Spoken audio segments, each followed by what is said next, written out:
Welcome, family of TrueVenge Chronicles, and hello to new viewers. Here, we tell revenge stories that feel real, move fast, and end with justice. Today's story is titled, "My Boss Told Me to Be Grateful for My Salary. He Didn't Expect the Counteroffer." My boss will talk down to me, act like my paycheck is charity, and try to trap me with fear. But he will not expect the counteroffer that changes everything, or the receipts I kept for years.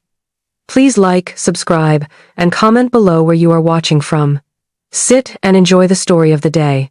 My name is Caleb Hartman. I am 41, and I live in Dublin, Ireland.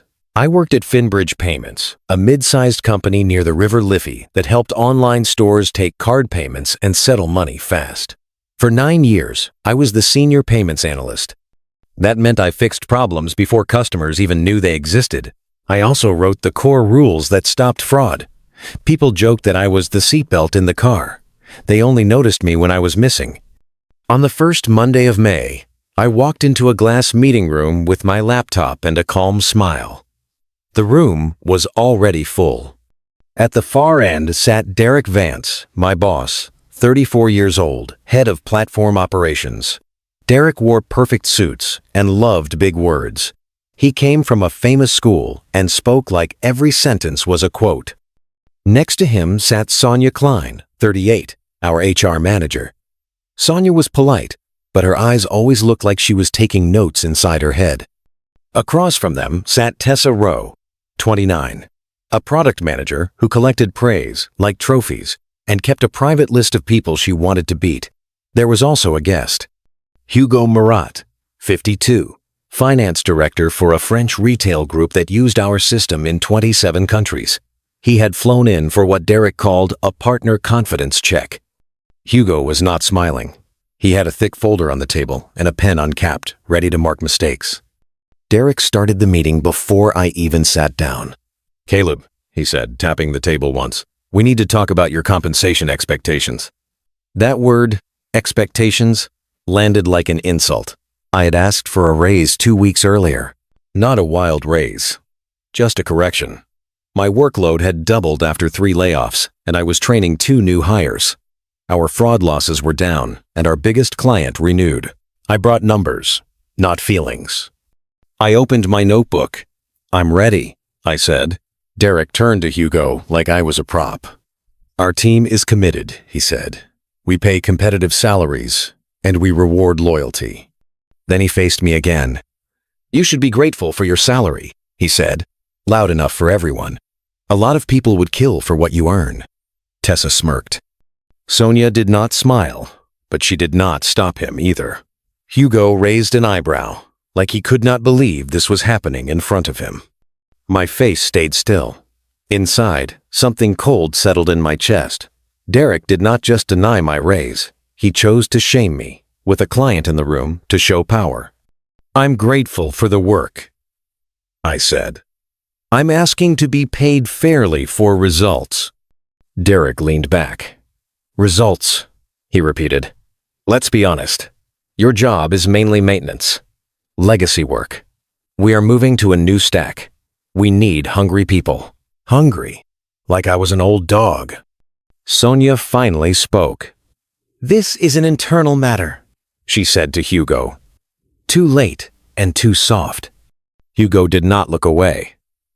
"In France," he said, "we do not discuss an employee's pay like this in front of partners. 1 France, 131. Derek laughed, a quick, sharp sound. "Different culture," he said. "We are direct." Direct was not the word. Rude was the word. I took one breath. "So, what is your decision?" I asked. Derek's smile widened. "The decision is no raise. And a reminder. You are replaceable. Be grateful we keep you at all." His lection. Tessa's eyes flicked to my laptop. Then back to Derek, like she was enjoying the show. Hugo closed his folder slowly. "If your key people are replaceable," he said, "then your risk controls are replaceable too." Derek waved a hand. "Our risk controls are documented." That was when I understood. Derek had never read the documents. He had skimmed the labels and assumed the system ran itself. I nodded once. "Thank you," I said. He blinked. He wanted a fight. I did not give him one. 1, 2. God. 1, 2. 1, 2. 1, 2. 1, 2.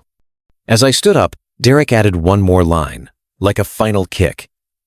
"Gratitude goes a long way, Caleb. Remember that. The systems of precedent to the commonest sederation suderi wherein sedent." I left the room.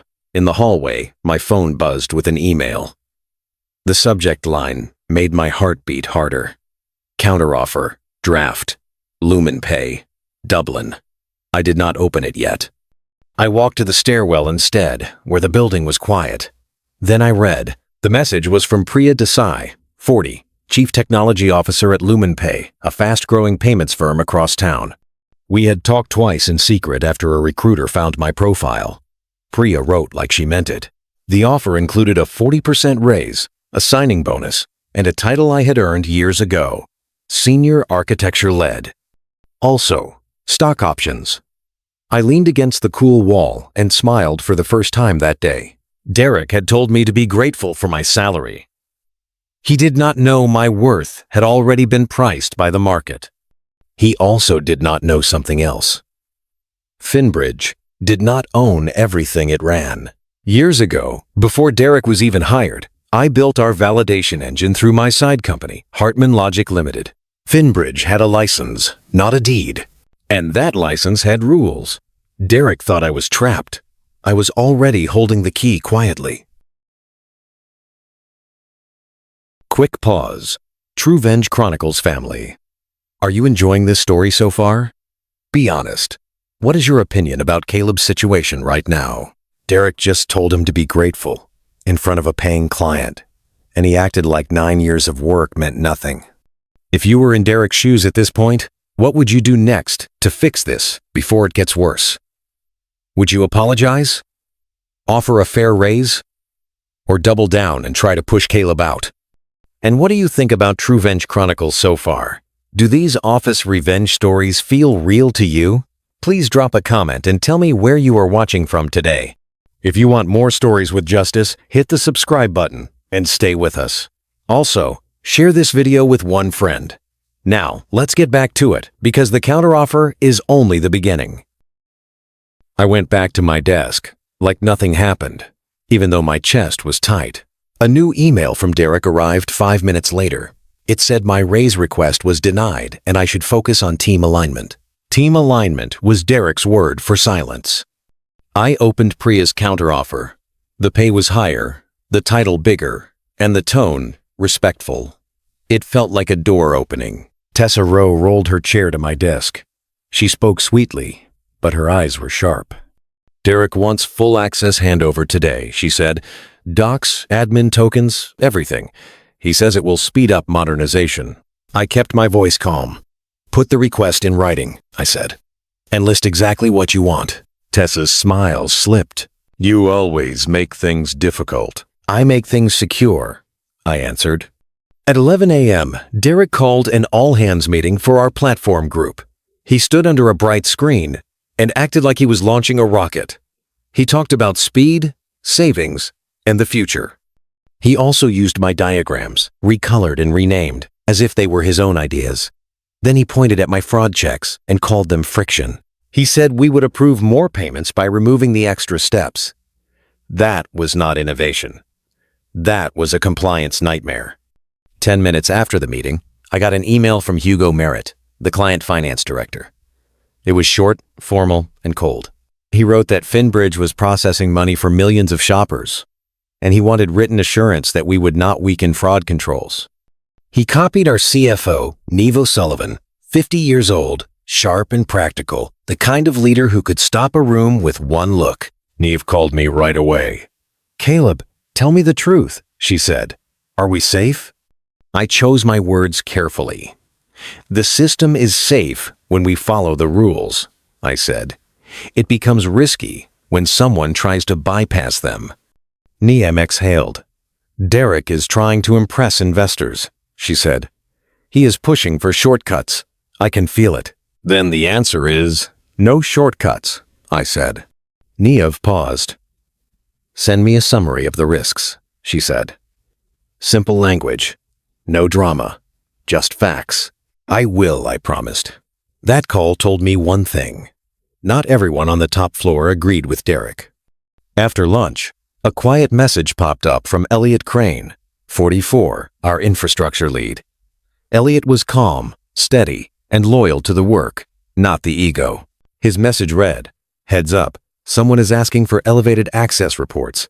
Not normal." I replied, "Thanks. Keep logs." Elliot replied with one word, "Always." A second message arrived, this time from Derek. "Stop slowing the team down. Hand over the tokens by end of day."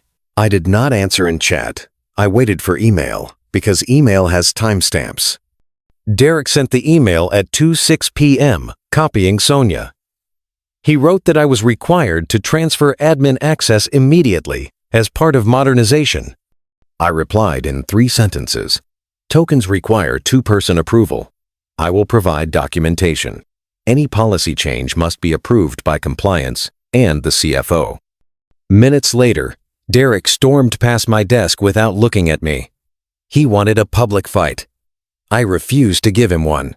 After the meeting, Sonia Klein from HR stopped me near the coffee machine. She asked me to come to her office at 1 the next day. Her voice was polite, but her posture was stiff. She was following a script. That evening, another shoe dropped. Derek emailed me a draft non-compete reminder, full of bold threats and legal words. It claimed I could not work for any payments company in Ireland for 12 months. It also claimed I could not use company knowledge anywhere. I read it twice. It was not signed by legal. It was not even formatted correctly. It was a scarecrow, not a law. Still, I saved it. Fear is also proof. In Sonia's office the next day, a cardboard box of tissues sat on the table like a warning. Sonia folded her hands. "Derek thinks you are not aligned with the new direction," she said.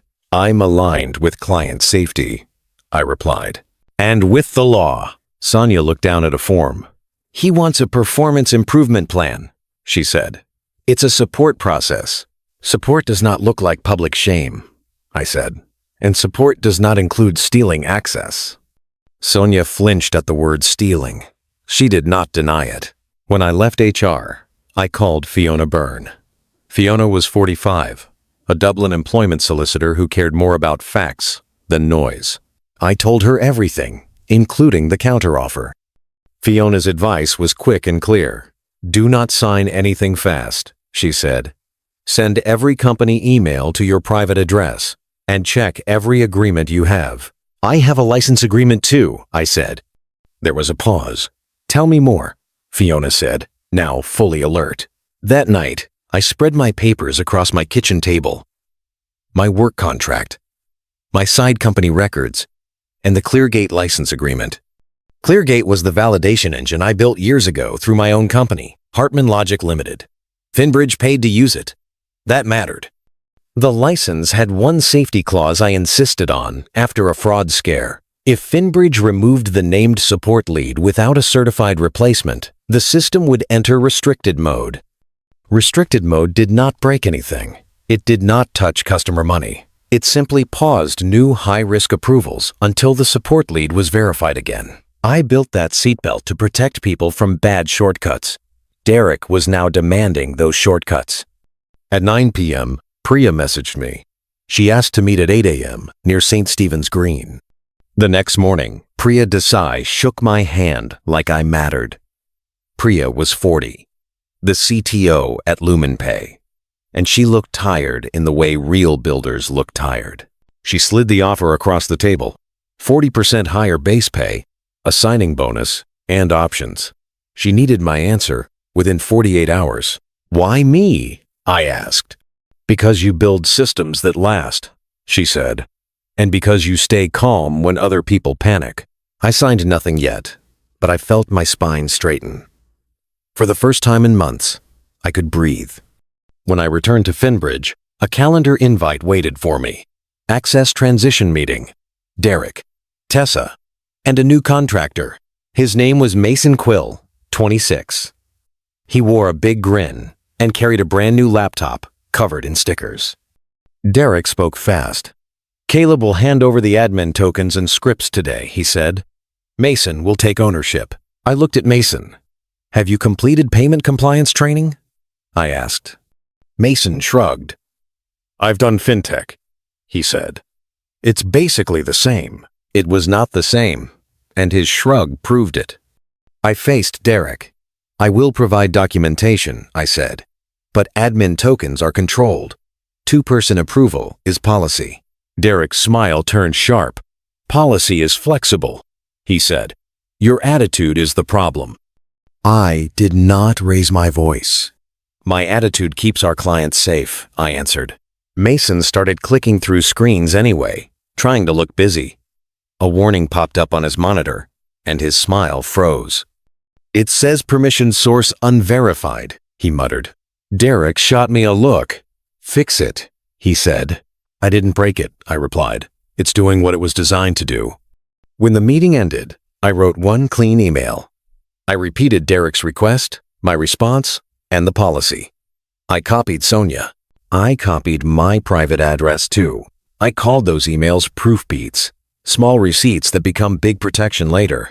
At 4:40 p.m., another invite popped up. Final review meeting. Tomorrow at 9 a.m. in HR. That told me Derek was moving from pressure to threat. Before bed, I checked the Cleargate dashboard.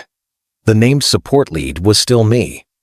If they tried to remove my role without a certified handover, restricted mode would trigger on its own. At 2 a.m., my phone buzzed with an alert from Cleargate. Admin role audit requested. Source: Finbridge internal. Someone was trying to change permissions in the dark. A second line appeared right after. Request pending. Verification required. The seatbelt had clicked into place. I stared at the ceiling and made a decision. I would not threaten anyone. I would not damage a thing. I would simply enforce what was already written. In the morning, I would walk into HR with calm eyes, Priya's counteroffer ready, and a folder of receipts that Derek never bothered to read. If Derek wanted gratitude, he was about to learn a simple truth. Respect is not demanded, it is earned.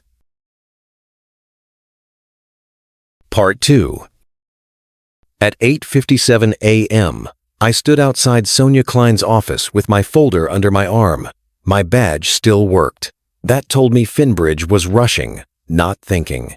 The hallway smelled like burnt coffee and stress. Sonia opened the door and gave me a polite smile that did not reach her eyes. Derek Vance was already inside, standing near the window, like he owned the sky. Tessa Rose sat in the corner with her laptop open, ready to type. Sonia pointed to a chair. Caleb, thank you for coming, she said. Derek cut in. Let's keep this simple. You are resisting a critical transition. That is unacceptable. I sat down and set my folder on the table. I am following policy, I said. Two-person approval for admin tokens.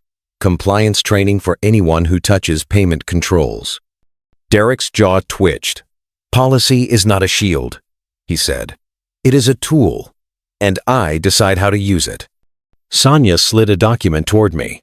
This is a performance improvement plan, she said. It outlines expectations for alignment, responsiveness, and cooperation. I read the first page. It was full of vague words and empty threats. No specific tasks, no clear metrics, just a path to fire me. I looked up. Why is Hugo Murat copied on emails about our risk controls, if this is just my attitude? I asked. Sonia hesitated. Derek answered instead. Because Hugo is nervous, and you made him nervous, he said. You created doubt. You created doubt when you mocked me in front of him, I replied. Tessa's fingers froze above her keyboard. Sonia cleared her throat. Caleb, please focus, she said. I opened my folder and pulled out a single page. Before we go further, I need to confirm something, I said. Are you removing me as the named support lead for the Cleargate validation engine? Derek's eyes narrowed. That is internal, he said. It is contractual, I said. So yes or no? Derek leaned forward. We are moving ownership to Mason, he said. You will hand over access today. I nodded once. Then you should also be aware the license requires a certified replacement, I said. Not a contractor without training. Not a shortcut. A certified replacement, Derek scoffed. You can't hide behind some side contract, he said. You built it on company time. It was built through Hartman Logic Limited, I said. The license is in writing. Finbridge pays for it. Sonia's face tightened. She did not like surprises. Derek slapped the table lightly with his palm. Enough, he said. Sign the plan. Then hand over what you are asked to hand over. I slid the plan back. I won't sign this, I said. But I will do a proper handover if you follow the license terms and the compliance rules. Derek smiled, cold and pleased. Then you are refusing a direct instruction, he said. Sonia. Note that. Sonia wrote something down. Derek stood taller. Caleb Hartman, he said, in that loud boardroom voice. Your employment ends today, effective immediately. For a second, the room went quiet. Not shocked quiet, just ugly quiet. Sonia blinked. Derek, she said. We usually coordinate offboarding. Now, Derek snapped. I am done being held hostage by legacy people. There it was again. Legacy. Like experience was rust. I did not raise my voice. Understood, I said. Please send the termination notice in email. Derek laughed. Still trying to control the process, he said. Tessa, call security.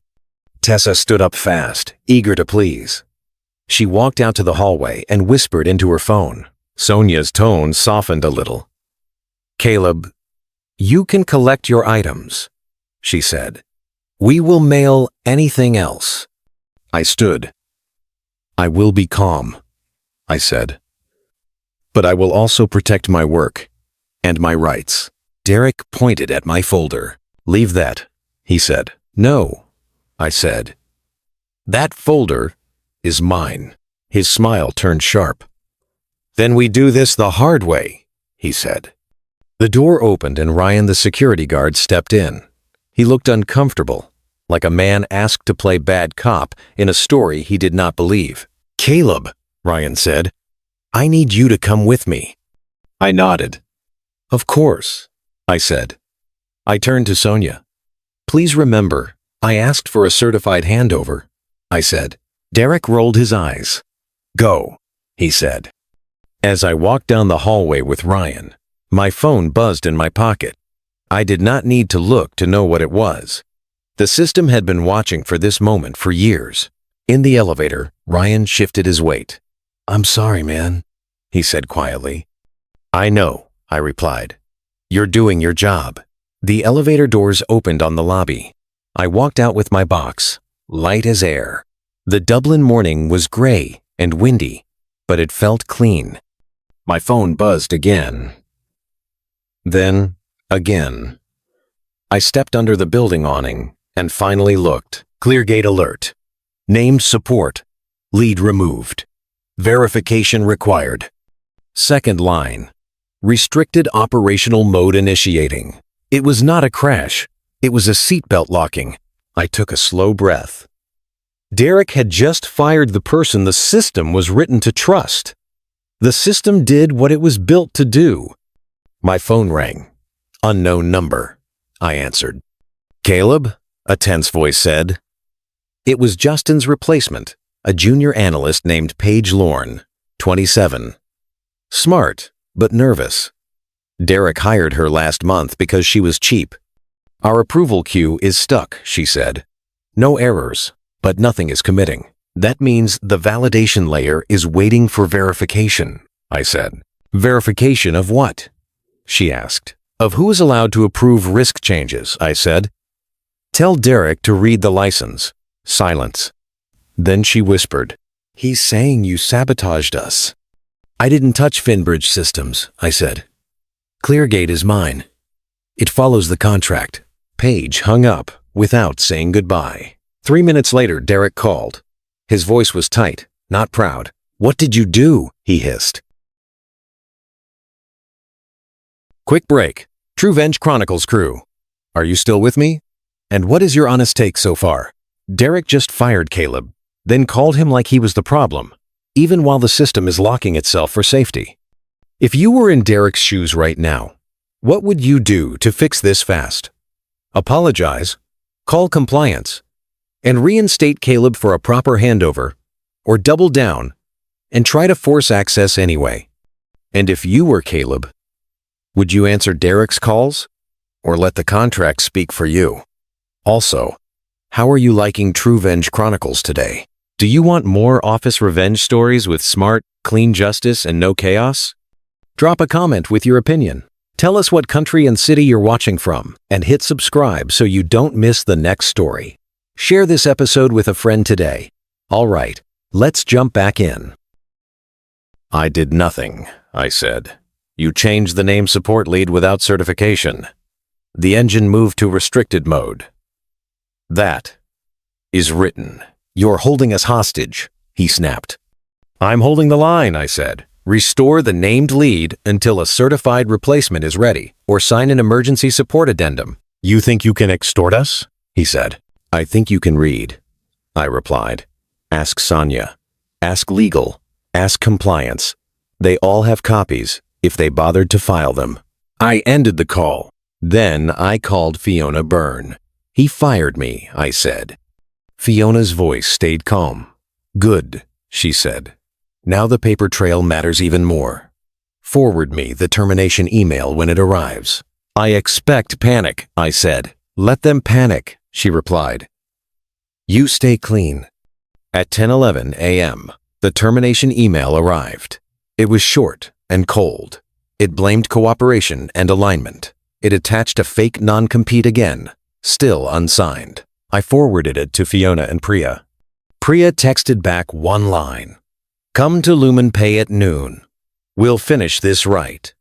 By 10:30 a.m., my phone was lighting up with alerts from Cleargate. High-risk approvals were paused. Low-risk payments still flowed. Customers were not losing money. But Derek's pet shortcut plan was dead. At 10:47 a.m., I got a call from Nevan O'Sullivan, the CFO.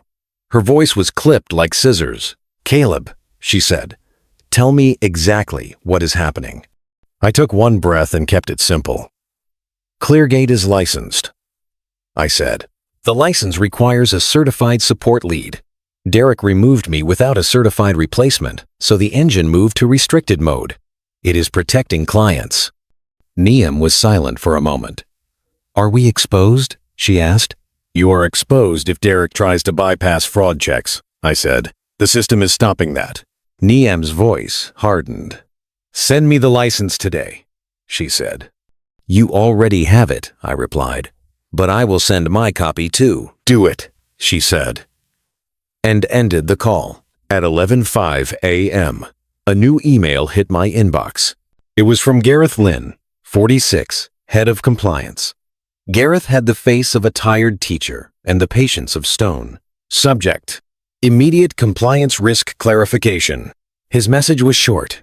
He wanted a call with me and legal, now. I replied with one sentence. Happy to explain with my solicitor present. Fiona joined the call 10 minutes later. Gareth sounded strained. "Caleb, Derek says you disabled processing," he said. "I did not," I replied. "Finbridge triggered the license clause by removing the named lead. The engine is operating as contracted." Gareth asked, "Can it be restored?" "Yes," I said. "Reinstate me temporarily, or certify a replacement, and sign the addendum." A new voice joined. Owen Barrow, 33, security manager. He sounded angry. "We see repeated admin probes on the validation directory," he said. "Someone is trying to brute force access." "That's Derek's team," Gareth said quietly, like he hated saying it. Fiona spoke then, sharp and clear. "If Finbridge employees are attempting unauthorized access to a licensed system that creates legal and regulatory risk, she said. I suggest they stop immediately. Owen exhaled. I told them to stop, he said. They didn't. Gareth's voice went colder. Caleb, do you have logs? Yes, I said. Time-stamped? Immutable. Every attempt. Send them, Gareth said. His tone had changed. He was no longer asking. He was gathering evidence. At 11:58 a.m., I sent Gareth the license, the clause, and a summary of events in plain language. I also sent the log exports to Owen. Then I went to LumenPay. Priya met me in the LumenPay lobby like I mattered. Their office was smaller than Finbridge, but it felt steady. People spoke in normal voices. No one whispered. She introduced me to Malik Vaughn, the COO, a calm leader who cared about trust more than hype. We do clean work here, he said. Their lawyer, Roisin Keller, read my termination email and the fake non-compete. She looked up and said, "This is pressure, not law. We'll keep everything proper." I signed the offer at 12:34 p.m. The counteroffer became real. At 12:51 p.m., my phone rang. It was Colin Brackett, Finbridge's CEO. His voice sounded polite, but thin. "Caleb, we need you to restore processing," he said. "It's running," I replied. High-risk approvals are paused because Derek removed the named support lead without certification. The license triggers restricted mode. Colin sighed. "Derek says you're doing this on purpose," he said. I warned him in writing, I said. I offered a certified handover. He fired me instead. Colin tried to threaten me with legal action. I kept calm. "Please speak to my solicitor," I said, and I ended the call. 2 hours later, an email arrived from Evelyn Shore, a partner at Sable Ridge Capital, Finbridge's biggest investor. "Is Cleargate owned by Finbridge?" she asked. I answered fast. "No, it is owned by Hartman Logic Limited. Finbridge licenses it. I can send the contract and logs today." Fiona and I sent the package at 3 p.m. The license, the clause, the audit trail, my emails to Derek. At 3:20 p.m., Gareth Lynn from Compliance called. "The board wants you on speaker," he said. Fiona stayed with me. Evelyn asked, "Were we told about this license during due diligence?" "I can't speak to what you were told," I said, "but the fees are in your records." Niamh O'Sullivan, the CFO, backed me up. "They are," she said. Derek never disclosed it to his modernization team. Owen Barrow, security, added. "We logged repeated admin probes against the validation directory. The devices belong to Derek's group." The silence after that felt heavy. Evelyn said, "So management tried to force control of licensed tech and created compliance risk." Colin finally said, "Derek acted without approval." Evelyn replied, "Then your oversight failed." She asked me one last thing. "Can you restore full mode safely today?" "Yes," I said. "Reinstate me as named lead for 7 days under a consultant agreement, or certify a replacement and sign an addendum." At 4:10 p.m., Niamh emailed a 7-day consultant deal signed by Colin and countersigned by Compliance. Derek's name was missing. I signed after Fiona checked it. I verified reinstatement in Cleargate, and full mode returned in seconds, with every step logged. I felt relief because the staff could breathe again. The system was safe, and I had proof that I never harmed customers, only stopped shortcuts. That night, Hugo Moret thanked the board for restoring safety, then moved half his volume to LumenPay. It was polite, but it hurt. The next morning, Derek was escorted out before 9 a.m. His badge died. His access vanished. The empire he built on disrespect collapsed in one quiet walk. 3 months later, Finbridge shrank, merged into a larger processor, and lost its swagger. In this industry, security logs follow you. Me? I stayed at LumenPay. Priya promoted me to lead architecture in my first month. I brought Elliot Crane over too, because builders deserve builders. Derek told me to be grateful for my salary. The counteroffer reminded me to be grateful for my skill and to never let anyone confuse loyalty with ownership. Life Lesson 1. Keep receipts. When work gets political, your calm emails, logs, and contracts become your shield. Write warnings in plain words, copy the right people, and save everything at home. When someone lies, timestamps tell the truth faster than anger ever can. One clear page can change everything. Life Lesson 2. Safety beats speed. Cutting controls to look modern can wreck trust overnight. If you handle money, health, or data, follow the rules, even when a boss complains. A system that pauses for verification is not weakness. It is protection for real people. Shortcuts feel fast, then burn. Life Lesson 3. Know your value and your options. A counteroffer is not just more pay. It is proof you are needed. Do not beg for respect from people who enjoy disrespect. Build skills, keep ownership clear, and choose teams that treat you like a partner, not property. Always. Seriously.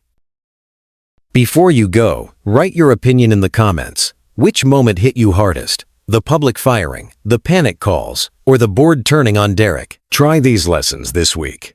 Document your work, protect safety rules, and keep your options open. If you were in my shoes, would you take the consultant deal to restore the system or walk away and let them learn the hard way? Tell us what you would do and why. Thanks for staying until the end with TrueVenge Chronicles. I appreciate you, and I hope to see you again very soon. Take care today. Before you go, hit subscribe and turn on notifications so you never miss the next upload. Then head to the playlists section and binge the best episodes. Family revenge, boss revenge, courtroom twists, and quiet comeback stories. If this story hit you, share it with a friend who needs courage. See you in the next TrueVenge Chronicles. Like the video to boost it in the algorithm and help more viewers find these emotional, suspense-filled revenge tales. Your support keeps this channel growing, week after week, story after story together. Goodbye.